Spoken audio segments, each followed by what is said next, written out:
Hello friends, this is Dr. Bhavdeep Hoja here. So welcome to video number 10 on the short series of mutual funds. So what I'm going to discuss is, in continuation with the previous video, a few factors to think of when you choose a mutual fund. As I said, there are thousands of mutual funds available around us, and it is on us to decide as per the factor that which mutual fund is best for us. So another factor that I would say is the financial foresight. So always keep in mind your objectives, your retirement, your education, your kids marriage. So accordingly you can, if you need a large amount of money, you can think of mid cap or a small cap which have the potential to give you enormous returns. Some small caps have returned as high as 35% as well, but then they carry a equally good risk of the capital not being in green, obviously, or I won't use the words capital being drowned, but the capital not being in green for long. But then if you're looking to park your money for short-term period, maybe in a safe investment, the debt funds are the way to go for you. Then the second factor is the historical performance of the fund. So once you have decided on your goals, whether they are negotiable or not, how long they are, how short they are, what is the time horizon, what is the investment horizon, what is your risk appetite, all those things when you have jot listed or shortlisted upon. So always select the top performing fund.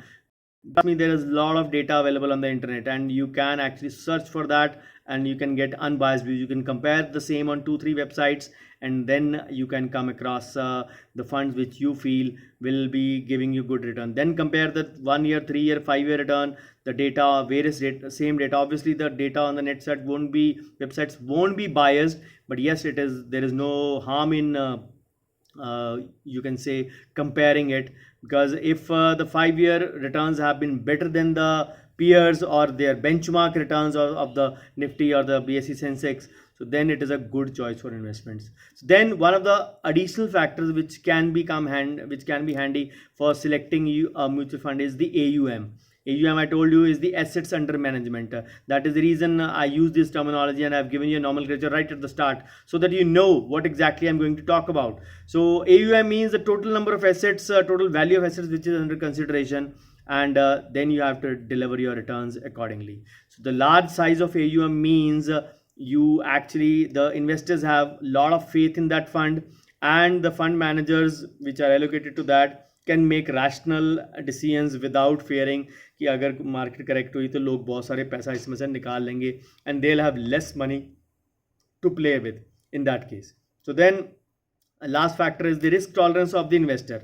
So always pick up the investment as per your risk appetite. Only put in that much amount in the, say, heavy duty segment, or the, say, small cap or the mid cap kind of a thing, when you feel that it can grow or not.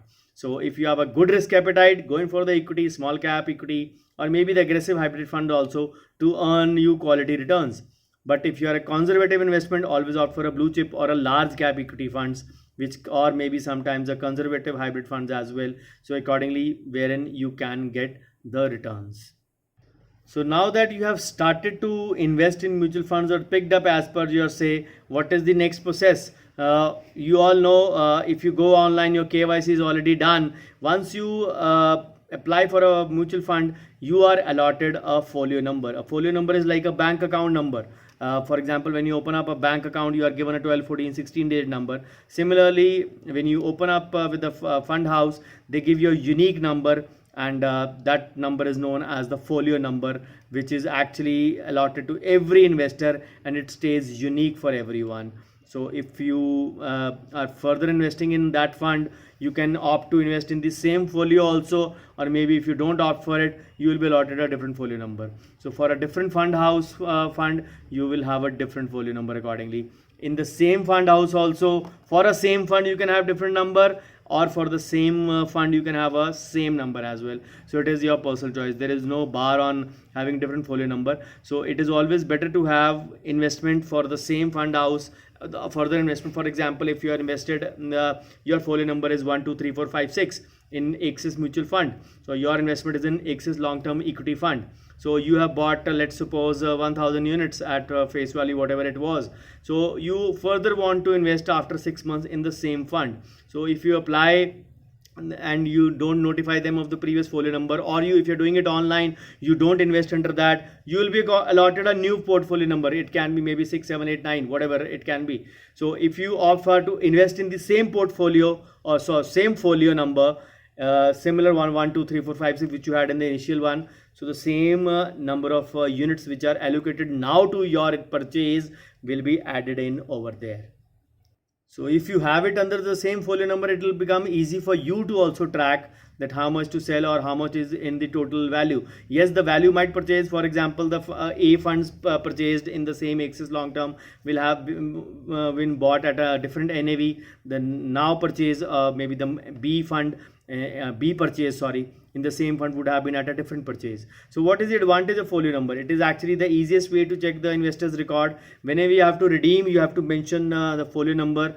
While making a switch, while making a transfer, while making another purchase in the same, you have to mention the old folio number, or else you will be allotted a new one for the purchase, as I mentioned earlier. And obviously it can trace your funds with the different fund plans. So it can dig up your transaction history and your contact information, which is stored in your folio number.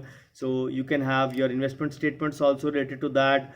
Again, if you have the same folio number, you might not need to undergo the KYC process once again. So obviously if you have one folio number, you can of the same fund, you don't need to save so many funds under the different diaries or different your notepads or wherever you keep the record.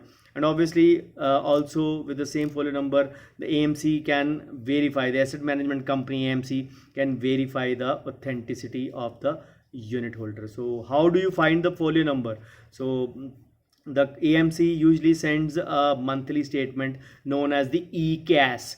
The E means for electronic, the CAS means the consolidated account statement, which is like a bank passbook, which they usually issued for free. There are no extra charges for the e-statements, but they might charge it for the physical statements, and that reflects the total info of your scheme, including your folio number. And even your folio is available on every e-statement, so you can actually go in for that. So you save the folio number, it will allow you to check the performance of your mutual fund investments, and you can take an informed decision as per to how your fund is growing, what is the CAGR, what is the XIR. As I move ahead, I'll let you know about the CAGR and the XIRR returns which are existent in the mutual fund industry. So I hope you like this video. So thank you so much for watching this video, and I shall be back in less than an hour with another video. Bye bye, take care. Please do like, share and comment if you had anything to gain from this video.